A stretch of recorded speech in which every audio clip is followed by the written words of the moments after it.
FCAW ಪ್ರಕ್ರಿಯೆಯಿಂದ T joint ಇನ್ FCAW process. Flux cored arc welding ಪ್ರಕ್ರಿಯೆಯಲ್ಲಿ ಲೋಹಗಳನ್ನು ಸೇರಿಸಲು ಎಲೆಕ್ಟ್ರೋಡ್ ಆರ್ಕ್ನಲ್ಲಿ ಒಂದು ಕನ್ಸ್ಯೂಮಬಲ್ ಟ್ಯೂಬುಲರ್ ಎಲೆಕ್ಟ್ರೋಡ್ ಅನ್ನು ಬಳಸಲಾಗುತ್ತದೆ. ವೆಲ್ಡಿಂಗ್ ಆರ್ಕ್ ಸಮಯದಲ್ಲಿ ಫ್ಲೆಕ್ಸ್ ತುಂಬಿದ ಎಲೆಕ್ಟ್ರೋಡ್ನಿಂದ ಶೀಲ್ಡಿಂಗ್ ಗ್ಯಾಸ್ ಹೊರಸೂಸಲ್ಪಡುತ್ತದೆ. ಇದು ವಾತಾವರಣದ ಗ್ಯಾಸ್ಗಳಿಂದ ವೆಲ್ಡ್ ಪೂಲ್ ಅನ್ನು ರಕ್ಷಿಸುತ್ತದೆ. ಈ ರೀತಿಯ ವೆಲ್ಡಿಂಗ್ ಅನ್ನು ಹಡಗು ನಿರ್ಮಾಣ ಮತ್ತು ಯಾಂತ್ರಿಕ ಕೈಗಾರಿಕೆಗಳಲ್ಲಿ ಬಳಸಲಾಗುತ್ತದೆ. ಬನ್ನಿ, ಫ್ಲಕ್ಸ್ ಕೋರ್ಡ್ ಆರ್ಕ್ ವೆಲ್ಡಿಂಗ್ ಪ್ರಕ್ರಿಯೆಯನ್ನು ಬಳಸಿಕೊಂಡು ಫ್ಲಾಟ್, ಹಾರಿಜಾಂಟಲ್ ಮತ್ತು ವರ್ಟಿಕಲ್ ಪೊಸಿಷನ್ನಲ್ಲಿ ಟಿ ಜಾಯಿಂಟ್ ಮಾಡುವ ಪ್ರಕ್ರಿಯೆಯನ್ನು ಕಲಿಯೋಣ. ಮೊದಲು ಡ್ರಾಯಿಂಗ್ ಪ್ರಕಾರ 150 ಮಿಲಿಮೀಟರ್ ಉದ್ದ ಮತ್ತು 50 ಮಿಲಿಮೀಟರ್ ಅಗಲವಿರುವ 2 ವರ್ಕ್ ಪೀಸ್ಗಳನ್ನು ಆಕ್ಸಿಫಿಯಲ್ ಗ್ಯಾಸ್ ಕಟಿಂಗ್ ಸೆಟ್ ಅಥವಾ ಪವರ್ ಹ್ಯಾಕ್ಸಾ ಬಳಸಿ 2 ವರ್ಕ್ ಪೀಸ್ಗಳನ್ನು ಕತ್ತರಿಸಿ. ಕಟ್ಟಿಂಗ್ ಮತ್ತು ಸ್ವಚ್ಛಗೊಳಿಸುವಾಗ ಸೇಫ್ಟಿ ಗಾಗಲ್ಸ್ ಮತ್ತು ಸೇಫ್ಟಿ ಗ್ಲೌಸ್ ಧರಿಸಿ. ಟಿ ಜಾಯಿಂಟ್ಗಾಗಿ ವೆಲ್ಡಿಂಗ್ಗಾಗಿ ಸ್ವಚ್ಛವಾದ ಮೇಲ್ಮೈಯನ್ನು ಪಡೆಯಲು 2 ವರ್ಕ್ ಪೀಸ್ಗಳ ಅಂಚುಗಳನ್ನು ಗ್ರೈಂಡರ್ ಇಂದ ಸಮವಾಗಿಸಿ.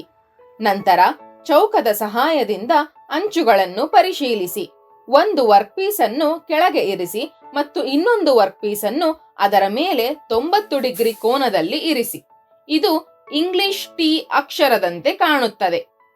ಈಗ ವೆಲ್ಡಿಂಗ್ ಮಷೀನ್ ಅನ್ನು ಸೆಟಪ್ ಮಾಡಿ. Flux cored arc welding machine ನ ಪ್ಲಗ್ ಸಾಕೆಟ್ಗೆ ಹಾಕಿ.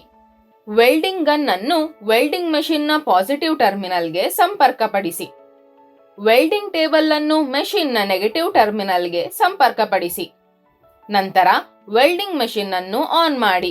ವೆಲ್ಡಿಂಗ್ ಮಾಡುವ ಸುಮಾರು 5 ನಿಮಿಷಗಳ ಮೊದಲು ಗ್ಯಾಸ್ ಹೀಟರ್ನ ವಿದ್ಯುತ್ ಸರಬರಾಜು ಅಂದರೆ ಪವರ್ ಸಪ್ಲೈ ಆನ್ ಮಾಡಿ.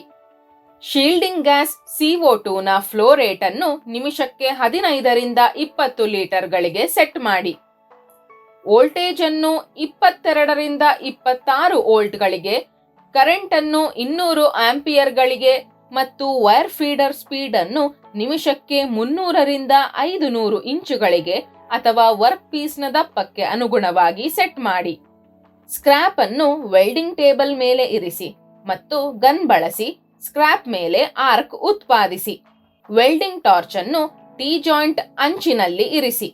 ವೆಲ್ಡಿಂಗ್ ಟೇಬಲ್ ಮೇಲೆ ವರ್ಕ್ ಪೀಸ್ ಅನ್ನು ಫ್ಲಾಟ್ ಪೊಸಿಷನ್ ನಲ್ಲಿ ಇರಿಸಿ ಟ್ರ್ಯಾಕ್ ವೆಲ್ಡಿಂಗ್ ಮಾಡಿ.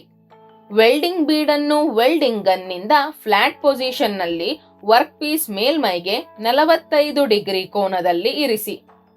ಇದೇ ರೀತಿ ಹಾರಿಜಾಂಟಲ್ ಪೊಸಿಷನ್ ನಲ್ಲಿ ಟಿ ಜಾಯಿಂಟ್ ಮಾಡಲು ವರ್ಕ್ ಪೀಸ್ ಅನ್ನು ಹಾರಿಜಾಂಟಲ್ ಪೊಸಿಷನ್ ನಲ್ಲಿ ಇರಿಸಿ ಮತ್ತು ಫ್ಲಾಟ್ ಪೊಸಿಷನ್ ಪ್ರಕ್ರಿಯೆಯ ಅನುಸಾರ ವೆಲ್ಡಿಂಗ್ ಅನ್ನು ಪೂರ್ಣಗೊಳಿಸಿ. ವರ್ಟಿಕಲ್ ಪೊಸಿಷನ್ ನಲ್ಲಿ ಟಿ ಜಾಯಿಂಟ್ ಮಾಡುವ ಪ್ರಕ್ರಿಯೆ ಫ್ಲಾಟ್ ಮತ್ತು ಹಾರಿಜಾಂಟಲ್ ಪೊಸಿಷನ್ ನಲ್ಲಿ ಟಿ ಜಾಯಿಂಟ್ ಮಾಡುವಂತೆಯೇ ಇರುತ್ತದೆ. ಕೇವಲ ವರ್ಕ್ ಪೀಸ್ ಅನ್ನು ವರ್ಟಿಕಲ್ ಪೊಸಿಷನ್ ನಲ್ಲಿ ಇರಿಸಿ ವೆಲ್ಡಿಂಗ್ ಮಾಡಿ. ವೆಲ್ಡಿಂಗ್ ಮಾಡಿದ ನಂತರ ವೈರ್ ಬ್ರಷ್ ಮತ್ತು ಚಿಪ್ಪಿಂಗ್ ಹ್ಯಾಮರ್ ರಿಂದ ಸ್ಲ್ಯಾಗ್ ಮತ್ತು ಸ್ಪ್ಯಾಟರ್ ಅನ್ನು ಸ್ವಚ್ಛಗೊಳಿಸಿ. ಈಗ ವೆಲ್ಡ್ ಅನ್ನು ಪರೀಕ್ಷಿಸಿ. ಪೊರಾಸಿಟಿ, ಬಿರುಕುಗಳು ಅಥವಾ ಅಂಡರ್ ಕಟ್ಗಳಂತಹ ಯಾವುದೇ ದೋಷಗಳಿಲ್ಲ ಎಂದು ಖಚಿತಪಡಿಸಿಕೊಳ್ಳಿ.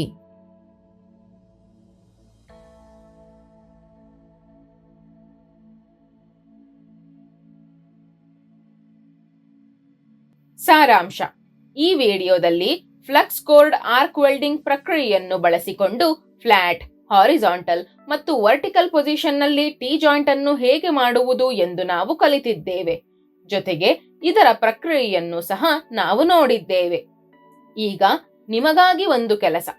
ನೀವು ಕೂಡ ವರ್ಕ್ಶಾಪ್ ಅಲ್ಲಿ ಫ್ಲಾಟ್, ಹಾರಿಜಾಂಟಲ್ ಮತ್ತು ವರ್ಟಿಕಲ್ ಪೊಸಿಷನ್ ನಲ್ಲಿ ಟಿ ಜಾಯಿಂಟ್ ಮಾಡಲು ಪ್ರಯತ್ನಿಸಿ.